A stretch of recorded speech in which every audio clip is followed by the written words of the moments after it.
To start the screen recording on OnePlus Nord 5, first of all you will need to swipe down your finger from top of the screen to open your quick actions. Just try to scroll from the right side of your screen, as you may not have your notifications bar and actions bar combined. Anyway, if you see something like this, then you should be able to find a screen recording in those tiles. If you cannot see it here, click on the three dots and edit your tiles. Now you need to find screen recording below in more tiles, and then click on the plus button to bring it to your quick actions. Now when you select screen recording, allow anything that will pop up. Click on Get Started, adjust the settings however you like, and then if you start recording you will see a time, and then your screen recording is already working.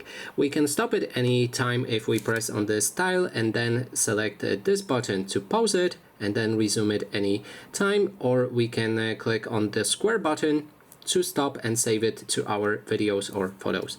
And that is basically everything.